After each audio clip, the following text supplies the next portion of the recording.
बाहुबली 3 की कहानी क्या है, बाहुबली 3 में किस हीरोइन को कास्ट किया जा रहा है। मैं आपका स्वागत करता हूं बॉलीग्राज के फिल्मी गलियारे में। उस दिन महेशमती साम्राज्य के भाग्य का निर्णय होना था। कौन राजा बनेगा, कौन अपने समय के सबसे शक्तिशाली साम्राज्य को संभालेगा, इसका निर्णय लिया जाना था। राजमहल के सामने भीड़ खड़ी थी। भीड़ के सामने थे अमरेंद्र बाहुबली। शपथ भी ले रहे थे, लेकिन राजा की नहीं, सेनापति की। राजा की शपथ पहले ही ली जा चुकी थी। राजा बने भल्लाल देव, यानी बाहुबली के बड़े भाई और राजमाता शिवगामी के पुत्र। लेकिन भीड़ चाहती थी राजा अमरेंद्र बाहुबली बनी। कोई और उन्हें स्वीकार नहीं था, बिल्कुल नहीं, किसी भी कीमत पर नहीं। लेकिन अब राजा भल्लाल देव थे। कानूनी रूप से राजमाता शिवगामी के दिए हुए वचन के अनुसार राजमहल के आंगन में एक ऊंचे मंच पर शपथ ली जा रही है। लेकिन भीड़ अपना नायक बहुत पहले ही चुन चुकी थी। तभी एक योद्धा शपथ लेने मंच पर आता है, एक लाइन बोलता है, अमरेंद्र बाहुबली, यानी कि मैं महेशमती की असंख्य प्रजा और उसके धन, मान और प्राण का रक्षक और महाराज भल्लाल देव की सर्व सेना का अध्यक्ष, निरंतर अपने कर्तव्यों का निर्वहन करते हुए मुझे अगर प्राण भी त्यागना पड़े तो संकोच नहीं करूंगा। राजमाता शिवगामी को साक्षी मानकर मैं ये शपथ लेता हूं। उसके बाद भीड़ का सब्र टूट जाता है। भीड़ से एक नारा उठता है, हमें चाहिए बाहुबली।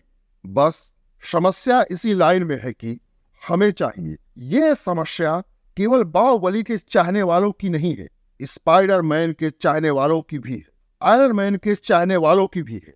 ये समस्या चिरकालिक है। बस समय बदल जाता है, जगह बदल जाती है, वस्तु बदल जाती है, लेकिन इच्छा नहीं बदलती।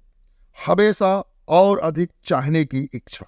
इतिहास की कोख में जब पहले आदम की पहली सांस ने जन्म लिया था, उससे पहले ही एक चीज जन्म ले चुकी थी। वो चीज थी इच्छा।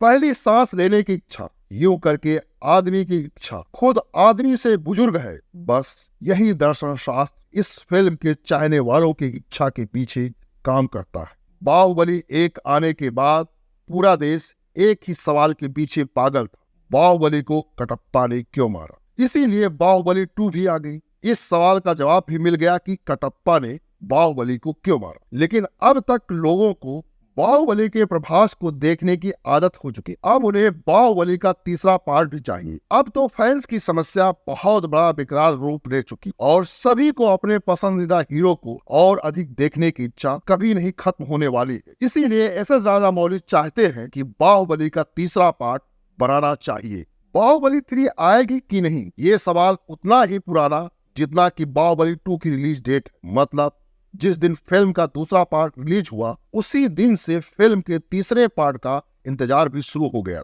बस उन्हें इंतजार करने वालों के लिए एक खबर। पत्रकार राजीव मसंद के साथ एक इंटरव्यू में प्रभास ने बाहुबली फिल्म को लेकर कुछ ऐसा कहा है कि बाहुबली 3 फिल्म आने के अनुमान लगाए जाने लगे। बाहुबली 3 फिल्म आएगी कि नहीं, इस सवाल पर प्रभास ने कहा, अगर राजामौली को बाहुबली का तीसरा भाग बनाना है तो इसके लिए उन्हें उत्साह दिखाना होगा। उन्होंने मुझे केवल 6 स्क्रिप्ट दी थी, शायद उनके पास कम से कम 10 से 14 स्क्रिप्ट है। बाहुबली 2 तक हम लोगों ने केवल 60% स्क्रिप्ट ही खत्म की। मुझे मालूम है कि राजामौली के दिमाग में बाहुबली 3 के स्क्रिप्ट पिछले 5 सालों से है, लेकिन मैं ये नहीं बता सकता हूँ कि बाहुबली 3 कब तक शुरू हो पाएगी। इस इंटरव्यू के बाद से ही दोबारा से चर्चा शुरू हो चुकी है कि शायद बाहुबली 3 आ सकती है। अब सोशल मीडिया पर यह इंटरव्यू वायरल हो रहा है और लोग लॉकडाउन में एस.एस. राजामौली को कह रहे हैं कि हमें बाहुबली 3 चाहिए। अब देखना यह दिलचस्प होगा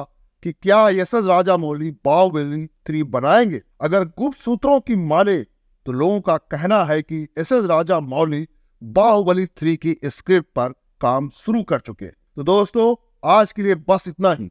आप हमें कमेंट करके बताइए कि आपको बाहुबली 3 का कितना इंतजार है।